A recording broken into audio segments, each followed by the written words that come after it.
Assalamualaikum warahmatullahi wabarakatuh. Sahabat sehat, pernahkah Anda mendengar tanaman yang rasanya begitu pahit, tetapi justru sejak dahulu banyak dimanfaatkan sebagai tanaman herbal?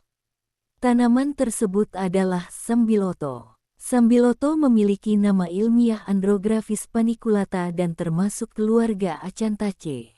Tanaman ini dapat tumbuh hingga sekitar 1 meter, memiliki batang yang bercabang, daun berbentuk lancet, serta bunga kecil berwarna putih dengan tanda keunguan.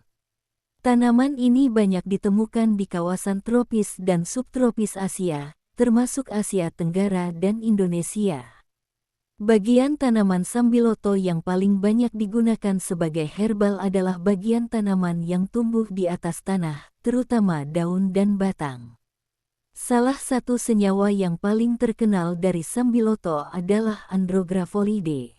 Senyawa inilah yang banyak menjadi perhatian para peneliti karena menunjukkan berbagai aktivitas biologis. Lalu, apa saja manfaat Sambiloto yang menarik untuk kita ketahui? Mari kita bahas satu persatu. 1. Membantu meredakan gejala flu dan infeksi saluran pernapasan ringan. Salah satu manfaat Sambiloto yang memiliki cukup banyak penelitian pada manusia berkaitan dengan infeksi saluran pernapasan atas yang tidak rumit, seperti gejala flu dan pilek. Beberapa uji klinis menunjukkan ekstrak Sambiloto dapat membantu mengurangi beberapa gejala infeksi saluran pernapasan atas dibandingkan placebo. Sebuah uji klinis terhadap 223 peserta juga menemukan perbaikan skor gejala pada kelompok yang memperoleh ekstrak Sambiloto dibandingkan kelompok placebo. Namun, hasil penelitian tidak berarti Sambiloto dapat membunuh semua virus atau menyembuhkan flu. Flu dan pilek pada umumnya dapat membaik dengan sendirinya, dan Sambiloto lebih tepat dipandang sebagai herbal yang berpotensi membantu meredakan gejala tertentu, bukan pengganti pengobatan medis. 2. Berpotensi memiliki aktivitas antiinflamasi. Sambiloto juga banyak diteliti karena aktivitas antiinflamasi.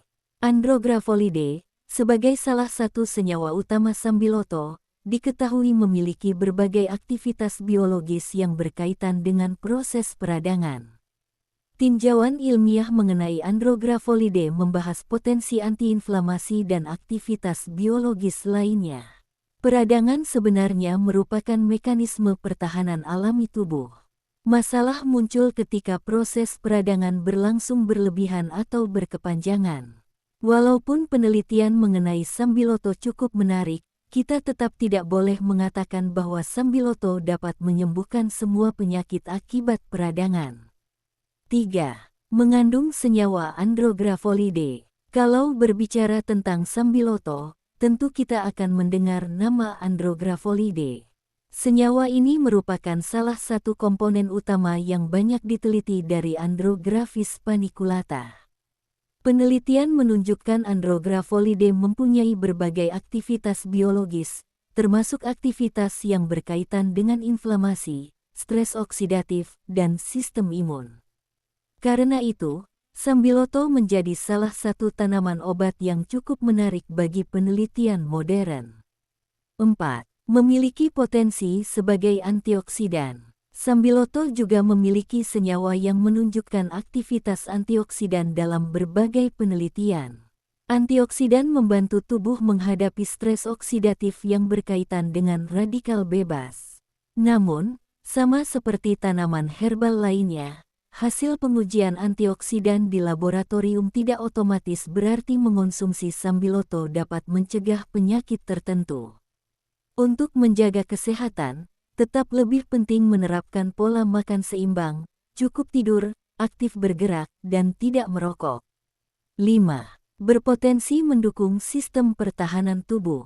Salah satu alasan Sambiloto banyak diteliti adalah kemungkinan pengaruhnya terhadap sistem imun. Beberapa penelitian praklinis dan klinis telah mengevaluasi berbagai aktivitas imunologis dari Andrographis paniculata dan senyawa Andrographolidae. Namun, istilah meningkatkan imun sering digunakan terlalu luas. Sistem kekebalan tubuh sangat kompleks. Jadi, lebih tepat mengatakan bahwa Sambiloto memiliki aktivitas imunomodulator yang sedang diteliti, bukan menyatakan bahwa Sambiloto pasti meningkatkan kekebalan tubuh dalam semua kondisi. 6. Berpotensi memiliki aktivitas antimikroba. Penelitian laboratorium menunjukkan bahwa ekstrak Sambiloto dan senyawa aktifnya memiliki aktivitas terhadap beberapa mikroorganisme. Hal ini menjadi salah satu bidang penelitian Sambiloto yang cukup menarik. Tetapi ada hal penting yang perlu kita pahami. Jika ekstrak tanaman mampu menghambat pertumbuhan mikroorganisme di laboratorium, bukan berarti tanaman tersebut dapat menggantikan antibiotik atau obat antimikroba pada manusia. Jangan menghentikan antibiotik yang diresepkan dokter hanya karena menggunakan Sambiloto. 7. Berpotensi membantu keluhan saluran pernapasan. Selain flu dan pilek, beberapa penelitian klinis juga mengevaluasi Sambiloto pada gejala infeksi saluran pernapasan atas, termasuk keluhan seperti sakit tenggorokan, hidung tersumbat, batuk, dan rasa tidak enak badan. Namun hasil penelitian tidak selalu konsisten untuk setiap gejala. Dalam salah satu uji klinis fase 3, perbaikan gejala terlihat pada hari ketiga, tetapi perbedaan tersebut tidak lagi jelas pada hari kelima dan ketujuh. Artinya, Sambiloto mungkin mempunyai manfaat pada kondisi tertentu, tetapi efeknya tidak boleh dibesar-besarkan. 8. Telah lama digunakan sebagai tanaman tradisional. Sambiloto bukan tanaman baru dalam dunia pengobatan tradisional. Tanaman ini telah digunakan dalam berbagai sistem pengobatan tradisional di Asia. WHO bahkan memasukkan Sambiloto sebagai salah satu tanaman dalam monografinya dengan nama Herba andrograph. Hal ini menunjukkan bahwa Sambiloto memang memiliki sejarah penggunaan yang cukup panjang. Namun, sejarah penggunaan tradisional tetap perlu dibedakan dari bukti klinis modern. Apakah Sambiloto aman? Sahabat sehat, ini bagian yang sangat penting. Walaupun Sambiloto merupakan tanaman herbal, bukan berarti bebas dari efek samping. Tinjauan sistematis dan meta-analisis terhadap 10 uji acak serta beberapa studi pemantauan keamanan menemukan bahwa efek samping serius relatif jarang, tetapi efek samping non-serius dapat terjadi, terutama gangguan pencernaan dan masalah pada kulit. Ada pula laporan mengenai reaksi alergi. Karena itu, jika setelah mengonsumsi Sambiloto muncul ruam, gatal, pembengkakan, gangguan pencernaan berat, atau keluhan lain yang tidak biasa, penggunaannya sebaiknya dihentikan dan mendapatkan pertolongan medis bila diperlukan. Bagaimana dengan lansia? Sahabat sehat, untuk orang lanjut usia, penggunaan herbal sebaiknya lebih hati-hati, terutama jika sedang mengonsumsi obat secara rutin. Lansia sering menggunakan beberapa jenis obat sekaligus sehingga kemungkinan interaksi antara herbal dan obat perlu diperhatikan. Jangan mengonsumsi ekstrak Sambiloto dalam dosis tinggi secara sembarangan. Konsultasikan terlebih dahulu dengan dokter atau apoteker, terutama jika memiliki penyakit kronis atau menggunakan obat setiap hari. Kesimpulan, jadi, sahabat semua, Sambiloto memang memiliki rasa yang sangat pahit, tetapi tanaman ini ternyata memiliki sejarah panjang sebagai herbal dan telah menjadi objek banyak penelitian. Senyawa Andrographolidae merupakan salah satu komponen penting yang banyak dipelajari.